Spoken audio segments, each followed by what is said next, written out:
बिस्मिल्लाहिर्रहमानिर्रहीम। अस्सलाम वालेकुम। नाइन्थ क्लास का हमारा मैथ का पहला लेक्चर है, जिसमें हम बच्चे आपके जो फर्स्ट चैप्टर से एक्सरसाइज 1.1 है उससे पहले कुछ डेफिनेशंस हैं जिनके बारे में हम पढ़ेंगे, उनको अंडरस्टैंड करेंगे ताकि आपको उनसे रिलेटेड जो क्वेश्चंस हो उनको अंडरस्टैंड करना, उनको सॉल्व करना आपके लिए आसानी रहे, आप इजीली उनको सॉल्व कर सकें। दूसरा, ये डेफिनेशन बच्चे आप लोगों के लिए बहुत ज़रूरी है पेपर वाइज भी, क्योंकि पेपर्स में आपका एक बड़ा पार्ट जो है शॉर्ट क्वेश्चंस का वो डेफिनेशंस पे होगा। तो आप लोग कोशिश करें कि इनको अंडरस्टैंड भी करें, इनको समझें भी और इनको याद भी करें, ताकि पेपर के लिए और एक्सरसाइज को सॉल्व करते वक्त दोनों जगह पे आपको आसानी रहे। जी, तो अगर हम फर्स्ट पेज पे आ जाएं, जो पहला पेज है हमारा चैप्टर नंबर 1 का, उस पे जो फर्स्ट डेफिनेशन है मैट्रिक्स, इंग्लिश में बच्चे मैं आपको बताऊंगा, साथ ही उर्दू में भी हम लोग पढ़ेंगे। दोनों बुक साथ साथ चलेंगी ताकि आप लोगों के लिए, जो बच्चे इंग्लिश वाले हैं वो इंग्लिश में इनको अंडरस्टैंड कर लें और जो बच्चे उर्दू वाले हैं वो उर्दू में डेफिनेशन को अंडरस्टैंड कर लें, और इसी तरीके से हम क्वेश्चन को भी सॉल्व करेंगे। तो हमारी जो सबसे पहली डेफिनेशन है मैट्रिक्स की डेफिनेशन है रेक्टेंगुलर अरे और a formation of a collection of real numbers. Rectangular अरे मींस ऐसी अरे जो रेक्टेंगल की फॉर्म में हो। रेक्टेंगल हमारी डायग्राम होती है, मुस्तील को कहा जाता है, उस शेप को आप कहेंगे। और अरे क्या होगी? कलेक्शन, इकट्ठा करना कुछ वैल्यूज को, कुछ नंबर्स को, या फॉर्मेशन ऑफ कलेक्शन, या कलेक्शन की मजमुआ या अकठ भी इसको कह सकते हैं। दोनों टर्म्स का एक ही मतलब है, एक ही उसका कंसेप्ट बनता है। तो वो कहता है अगर हम कुछ नंबर्स को इकट्ठा कर लें and then enclosed by the brackets, ये अंदर से मैंने से 0 1 2 3 and 4 7 such as and sorry यहाँ तक, एंड से पहले मैंने यहाँ तक अभी नहीं पढ़ा, आपने इसको अंदर शामिल नहीं करना, ये आप एग्जाम्पल में बता सकते हैं। ठीक है, तो सिर्फ इतना करें, अ रेक्टेंगुलर अरे और formation of collection of real numbers. कोई से भी नंबर्स, रियल नंबर्स आप ले लें और उनकी कलेक्शन कर लें, उनका मजमुआ बना लें, उनको अरेंज कर लें, इकट्ठा कर लें, and then enclose by the bracket is said to form a matrix. और तब उसको फिर इस तरह की ब्रैकेट्स में, जिनको स्क्वायर ब्रैकेट्स कहा जाता है, इनमें क्लोज कर दें तो वो एक मैट्रिक्स बन जाता है। आगे फॉर एग्जांपल 0 1 2 3 4 7 रिटर्न एज या सच एज 1 2 3, एंड देन इसको इस फॉर्म में जब आप लिखेंगे 1 2 3 7 2 0 और आगे ब्रैकेट्स में क्लोज कर देंगे तो ये आपका एक मैट्रिक्स बन जाएगा। अब हमने किया क्या है, यहाँ पे हमारे पास आमतौर पे क्या होता है, जब हम नंबर्स को लिखते हैं तो आप लोगों ने अक्सर देखा होगा सिंपल नंबर्स लिए रहते हैं, 2 4 6 8 10, इस तरीके से 100 200 या 1000 भी, 1000 कह सकते हो, इनके ऊपर मल्टीप्लिकेशन डिवीजन की जाती है। लेकिन अब यहाँ पे हमने थोड़ा सा चेंज किया है, हमने उनको ग्रुप की फॉर्म में लिख लिया, जैसा कि यहाँ पे आपके सामने स्क्रीन पे नज़र भी आ रहा है, और उसके बाद उसको ब्रैकेट्स में क्लोज कर दिया है, स्क्वायर ब्रैकेट्स में क्लोज कर दिया, तो ये एक मैट्रिक्स बन जाता है। इसी तरीके से उर्दू में देख लेते हैं हम। उर्दू में वो क्या कहता है, हकीकी अदाद की मदद से एक मुस्ततीली बनावट। क्या किया हमने, हकीकी अदाद को लेके उनको एक मुस्ततीली शक्ल में लिख लिया। ये मुरब्बी शक्ल भी हो सकती है, मुस्ततीली शक्ल भी हो सकती है, दोनों मुमकिन है, लेकिन तारीफ में हमें उसने मुस्ततीली बनावट बताया तो हम यही पढ़ेंगे। और फिर इनको ब्रैकेट में बंद कर देने को कालब कहा जाता है। क्या किया हमने, हकीकी अदाद की एक मुस्ततीली बनावट बनाकर उसको ब्रैकेट में बंद कर दिया तो ये कालब कहलाएगा।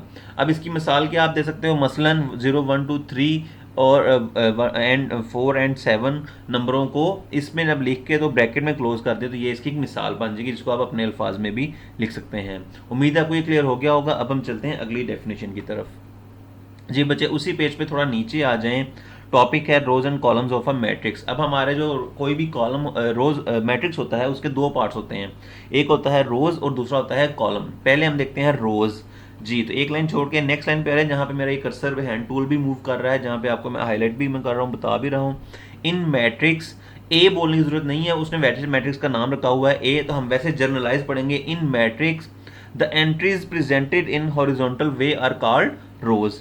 ऐसी एंट्रीज या ऐसी वैल्यूज जो कि हॉरिजॉन्टल वे में प्रेजेंट की जाएं उनको हम क्या कहते हैं, रोज कहते हैं। मतलब क्या इस बात का, जैसा कि यहाँ पे दिखाया गया है, ऐसी एंट्रीज जो लेफ्ट टू राइट रोज की फॉर्म में लिखी हुई, इस लाइन की फॉर्म में लिखी हुई, ये फॉर एग्जांपल 1 2 0, ये एक पूरी रो बन रही है तो इसको R1 का नाम दे दिया और ये हमारी फर्स्ट रो हो जाएगी। इसी तरीके से आगे चलें तो 3 5 4 ये एक और रो आ रही है, इसको हम R2 का नाम दे देंगे।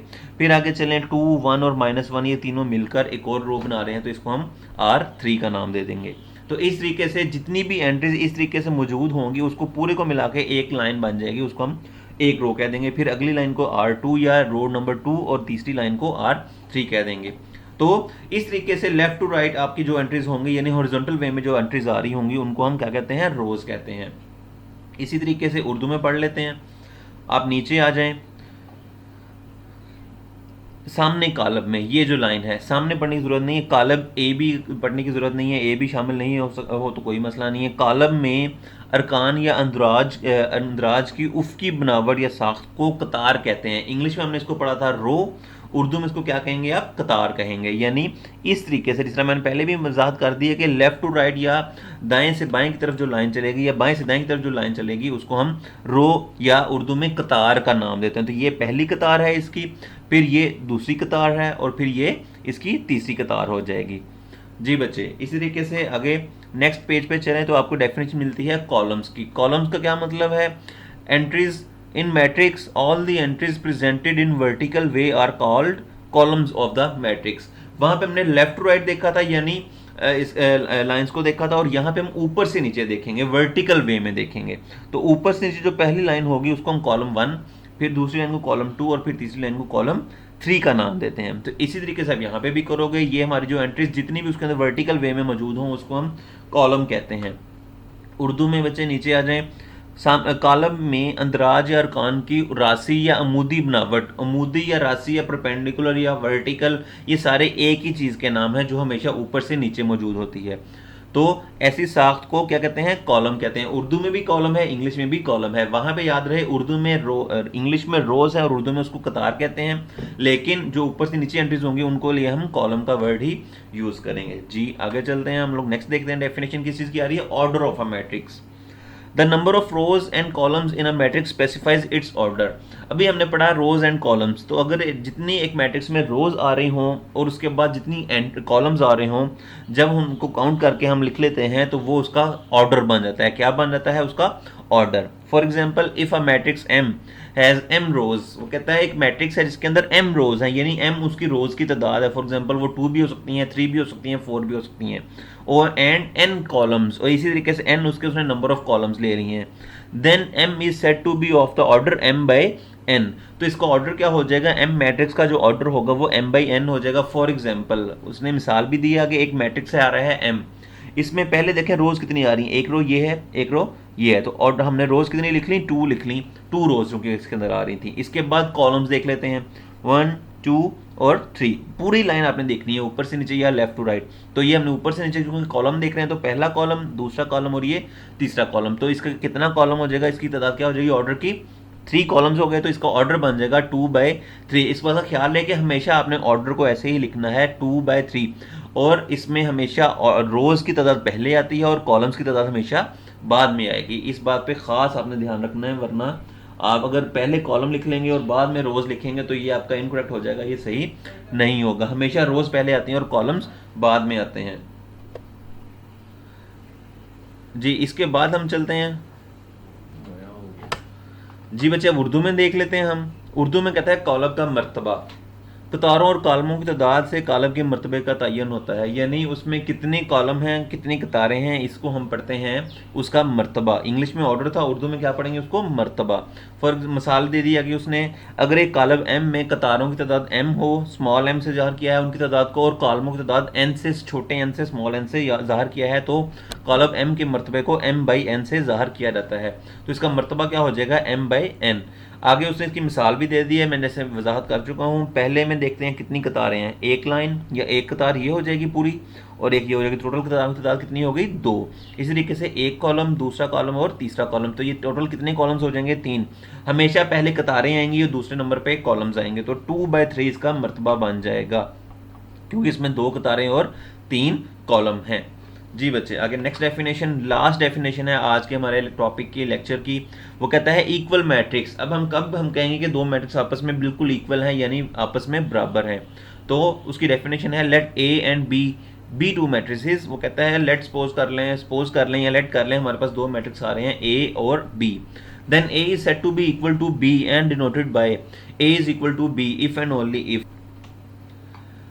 क्या मतलब है इस बात का, वो बता रहा है कि जब दो मैट्रिक्स आपस में इक्वल होंगे तो हम इसको किससे डिनोट करेंगे, ए इज इक्वल टू बी से, यानी ए बराबर बी लिख के। इफ एंड ओनली इफ, आगे उसने दो कंडीशन बता दी हैं, वो कौन कौन सी, पहली the order of A is equal to order of B. हम लोगों ने पहले ऑर्डर पढ़ लिया है कि ऑर्डर क्या होता है, number of rose multi by number of columns. तो वो कहता है ऑर्डर जो पहला मैट्रिक्स हो उसके ऑर्डर, उसका जो ऑर्डर है वो सेम होना चाहिए दूसरे मैट्रिक्स के, तो वो आपस में इक्वल हो जाएंगे।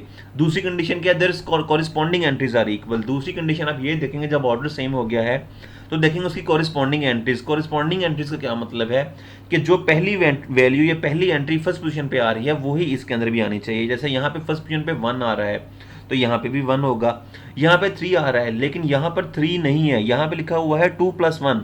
हम 2+1 का आंसर फाइंड कर लेते हो, आप देखते हो 2+1 का आंसर भी 3 ही आता है। इट मीन्स कि दोनों एंट्रीज भी सेम हो जाएंगी। फिर यहाँ पर हमारे पास सेकेंड रो में जो फर्स्ट एंट्री आ रही है वो -4 है, तो यहाँ पे भी -4 आ रहा है। उसके बाद यहाँ पे 2 आ रहा है, तो अगली अगर हम मैट्रिक्स के अंदर देखें तो 4 - 2 आ रहा है, मीन्स उसका आंसर भी 2 ही हो जाएगा। तो इस तरीके से हमारा ये भी मैट्रिक्स का पहले हमने ऑर्डर देखना है, तो 2 रोज हैं 2 ही कॉलम्स हैं, तो ऑर्डर क्या हो जाएगा 2/2। इस तरीके से यहाँ पे 2 रोज हैं और 2 ही कॉलम्स हैं। इसको आप मिला, क्योंकि हम इसको सॉल्व करके देख रहे हैं तो इसको एक ही कॉलम कंसिडर करेंगे। तो ऑर्डर सेम हो गया, उसके बाद हम देखते हैं इसकी एंट्रीज भी सेम होगी तो दोनों मैट्रिक्स आपस में बराबर हो जाएंगे। उर्दू में देख लें, उर्दू वाले बच्चे भी अच्छे तरीके से अंडरस्टैंड कर लें। कहता है मसावी कॉलम, अगर एक ए और बी दो कॉलम हों तो कॉलम ए को बी के या बी को ए के मसावी समझा जाएगा और इनको ए बराबर बी से ज़ाहिर किया जाएगा। अगर दो इसकी कंडीशन है, दो शराइत हैं, पहली ए का मरतबा बराबर बी का मरतबा, यानी दोनों का आपस में मरतबा बराबर होना चाहिए। दूसरी है कॉलम ए का हर रुकन कॉलम बी के मुतनाज़ा रुकन के बराबर हो, यानी कॉलम ए का हर रुकन उसकी पहली पोजीशन पे जो नंबर हो वही दूसरे में भी पहली पोजीशन पे होना चाहिए, जिस तरह कि मैंने आपको पहले वजाहत भी कर दी है। तो यहाँ पे जैसा आप देख सकते हो 1 है तो यहाँ पे 1 है, 3 है तो यहाँ पे 2+1 3 ही है, सेम है। फिर यहाँ पे -4, यहाँ पे -4, यहाँ पे 2 और यहाँ पे 4 - 2 करने से 2 ही आएगा। तो इसकी भी 2 कतारें हैं, 2 कॉलम है, मरतबा क्या हो गया 2/2। इसी तरह यहाँ पे 2 कतारें हैं, 2 कॉलम है, तो इसका मरतबा भी हो गया 2/2। तो दोनों का मरतबा बराबर है। एंट्रीज देख लेते हैं, पहले पे 1 1, फिर 3 3, फिर -4, फिर उसके बाद 2 2, तो दोनों की मुतनाज़रा अरकान भी बराबर हैं, तो ये आपस में क्या हो जाएंगे, बराबर हो जाएंगे। उम्मीद है कि आपको आपका आज का लेक्चर क्लियर हो गया होगा। इनको अच्छे तरीके से प्रिपेयर कर लें, डेफिनेशंस को अच्छे तरीके से याद कर लें। Thank you.